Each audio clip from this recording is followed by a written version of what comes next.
Ay di, yaman na din lamang at manok din lamang naman ang ating ulam. Ay di are, nagluto nga ako ng chicken adobo sa gata. Ay kita nyo ga naman ang pagkakaluto ko diyan. Ay di kayong nagmamantika na naglalapot-lapot din naman eh. Ay paniguradong mapapa-extra rice ka din eh. Ay sira ang diet.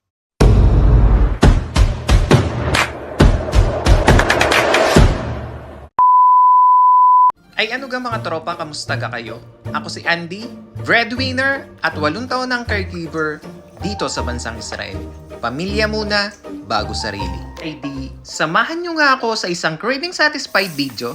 Tama ga ho o isang mapagmatakaw na video. Ay kayo na hong bahala kung alin ho ang tama. Ay di, yaman na din lamang at manok na rin nga lamang ang ating ulam. Ay di are, magluluto nga ako ng chicken adobo sa gata.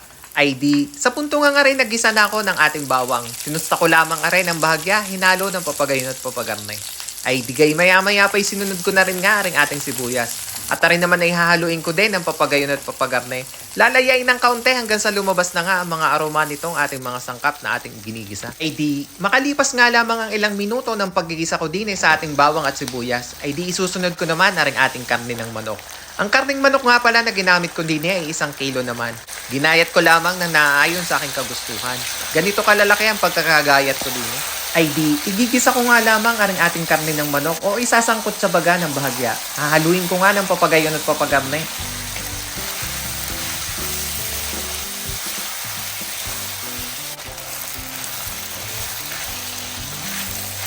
Ay di, makalipas nga lamang ang ilang minuto ng ating paggigisa, isusunod ko naman na rin buong paminta. At nilagyan ko na rin nga ng 5 pirasong laurel. At maya-maya na may sinunod ko na rin ang nor cubes. Aring namang nor cubes na rin ay chicken flavor na mag-i-enhance dito sa lasa ng ating manok. Gigisa ko lamang arin ng bahagya at maya-maya naman ay isusunod ko na nga aring toyo. Hahaluin ko din lamang aray ng kaunti ng papagayon at papagarne. Pakukuluan ko nga lamang aray ng kaunti din hanggang sa lumabas na ang sariling katas ng ating manok. Ay di, maya-maya ngay sinunod ko na rin aring oyster sauce. Hahaluin ko nga lamang aray ng bahagya ng papagayon at papagarne. Gigisahin ng kaunti.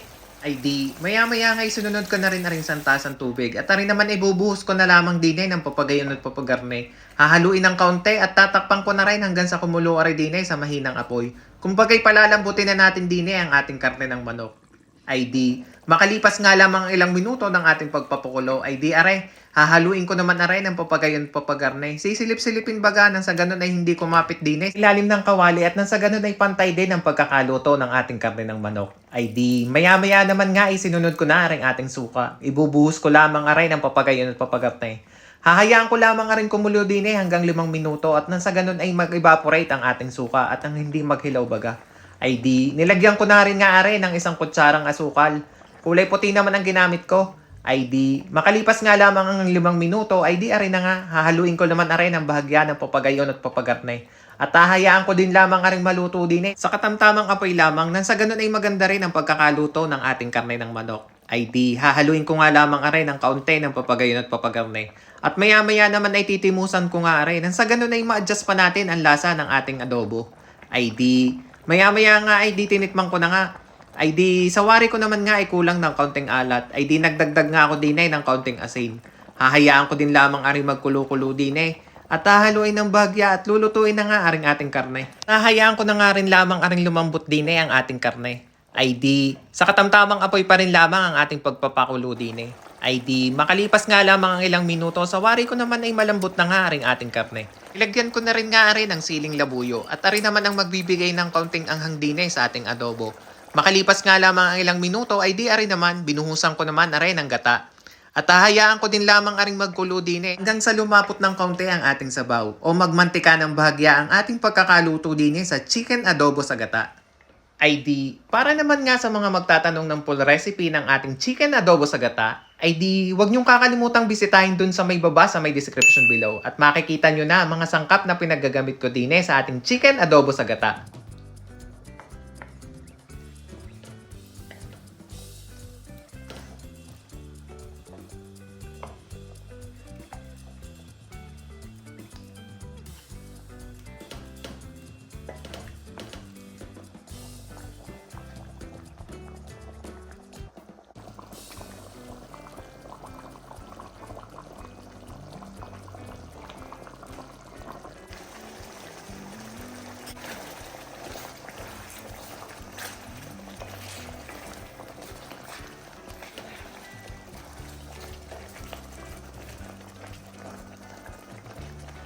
Ay di, makalipas nga lamang ang ilang minuto ng ating pagpapakulo dito sa ating chicken adobo sa gata, ay di, nilagyan ko naman nga rin ng siling panigang. At rin naman ay magbibigay din ng kaunting aroma o kaunting bango din sa ating chicken adobo sa gata. Ay di, hayaan ko nga lamang maluto aring ating sili din. Ay di, makalipas nga lamang ang ilang minuto, ay di ready to serve na ang ating chicken adobo sa gata. Ay panigurado namang mapapa-extra rice ka na naman din. Kita nyo naman ang pagkakaluto ko din sa ating chicken adobo sa gata. Ay tigay naglalapot-lapot na nagmamantika pa.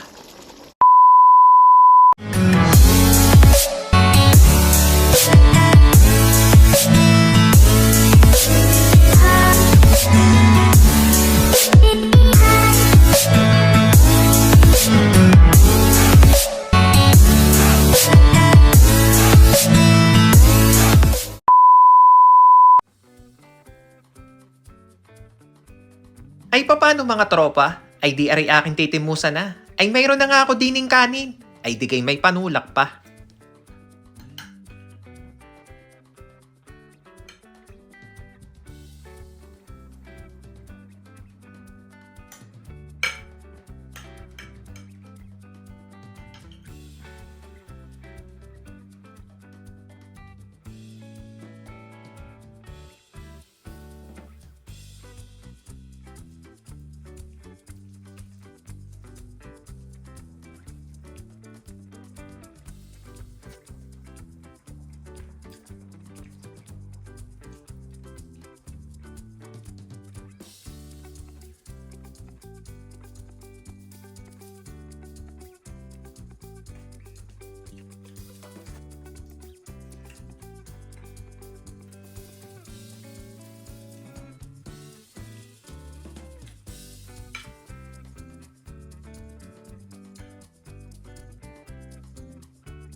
Ay paano mga tropa? Ay di salamat sa inyong panonood ay huwag niyong kakalimutang mag-subscribe.